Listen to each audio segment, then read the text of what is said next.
मेरे छात्र एवं छात्राओं, मां शारदे के चरणों में आचार्य देवेंद्र कुमार पांडे का दिल की गहराइयों से नमन है। मेरे प्यारे बच्चों, आज आप लोग के समक्ष ये बताने की कोशिश कर रहा हूं कि ज्ञान से नहीं बल्कि आत्मविश्वास के साथ जो पेपर दिया जाता है वही छात्र एवं छात्राएं बुलंदियों तक पहुंचते हैं। देखिए, सबके पास सभी प्रश्न के उत्तर लिखते हैं, ऐसा नहीं कि कोई छोड़ देता है, सभी लिखते हैं। लेकिन वास्तव में प्रश्न की फ्रेमिंग कैसे की जाती है, उसका प्रेजेंटेशन कैसा होता है और उसमें क्या क्या चीजें हम क्या लिख रहे हैं, कैसे लिख रहे हैं, ये सबसे बड़ी बात होती है। देखिए, हर परिंदे के पास पर होते हैं, ये तो पता है, लेकिन असीम ऊंचाइयों को वही छुपाते हैं जिनके हौसले बुलंद होते हैं। अक्सर आप लोग को मैं बोलता हूं कि मंजिल उन्हीं को मिलती है जिनके सपनों में जान होती है। पंखों से कुछ नहीं होता, हौसलों से उड़ान होती है। तो ये हौसला होना चाहिए।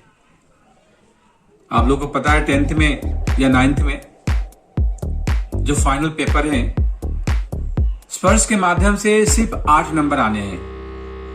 2-2 नंबर के 2 प्रश्न होंगे और एक डायरेक्ट 4 नंबर का प्रश्न होगा।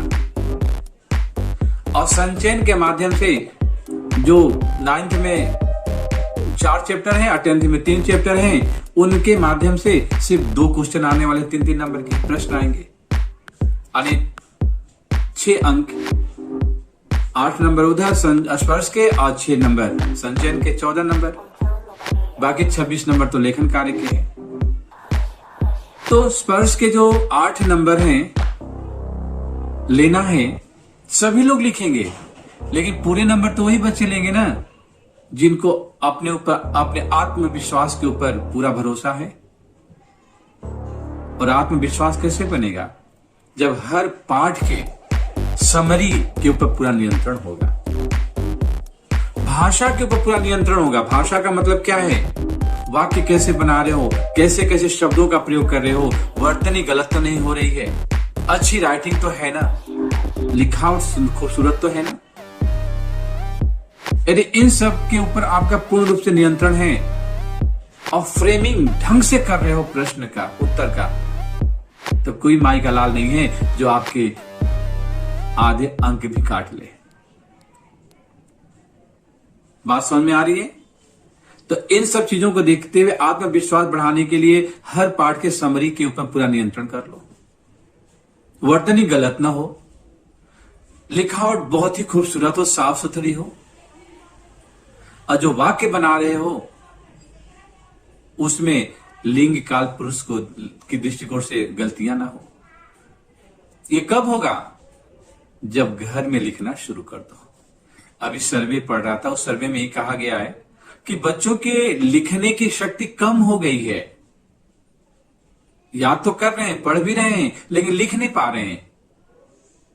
तो लिखने की शक्ति तभी बढ़ेगी ना जब प्रैक्टिस करेंगे। करत करत अभ्यास से जड़मति होती सुजान, रसरी आवत जाते सिल पर परत निशान। यदि रसरी से पत्थर पर निशान पड़ सकता है तो लिख लिख करके प्रैक्टिस करने से अच्छे अंक आप क्यों नहीं प्राप्त कर सकते? मैं खुले मंच पर कह रहा हूं वादे के साथ कि पा सकते हैं।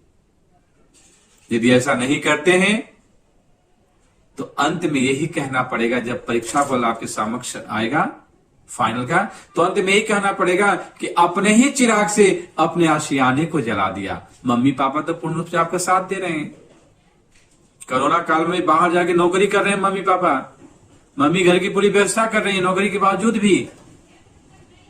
लेकिन आपकी जो जिम्मेदारी है, क्या अपनी जिम्मेदारी को निभा रहे हैं? यदि आपकी जिम्मेदारियां आपके साथ हैं पूर्ण रूप से, तो मैं छाती ठोक के कहने के लिए तैयार हूं कि आप अच्छे अंक अवश्य प्राप्त करेंगे। बात समझ में आ गई? तो अगली वीडियो में हम फिर मिलेंगे इसी के साथ कि आपने आत्मविश्वास के ऊपर पूरा बल दिया है, क्योंकि प्रश्न का उत्तर ज्ञान से नहीं आत्मविश्वास के साथ दिया जाता है। एक बार फिर बता दूं, प्रेजेंटेशन आपका इतने खूबसूरत ढंग से होना चाहिए, प्रभावशाली ढंग से होना चाहिए। कई बार ऐसा होता है 4 नंबर में आप 2-4 पॉइंट लिख दिए, अगला पॉइंट ही नहीं आ रहा है 4 पॉइंट के बाद। तो उन्हीं पॉइंट्स को मॉडिफाई करके फिर दोबारा लिखने की कोशिश कीजिए। सच बता रहा हूं, अच्छी राइटिंग होगी, खूबसूरत ढंग से आपका प्रेजेंटेशन होगा, तो एग्जामिनर को नंबर देना ही पड़ेगा। उसको ये भी लगेगा नहीं ज्यादा पॉइंट्स भी हो गए हैं और अलग अलग पॉइंट है, क्योंकि आपने उसमें मॉडिफाई उसी को कर दिया। नहीं किसी के पास उसना इतना वक्त होता देखने का। तो अगली वीडियो में मिलेंगे, लेकिन ध्यान रखना मंजिल उन्हीं को मिलती है जिनके सपनों में जान होती है। पंखों से कुछ नहीं होता, हौसलों से उड़ान होती है। वो हौसला आपको दिखाना है इस परीक्षा में। जय हिंद, जय Bharat. And it was called yellow.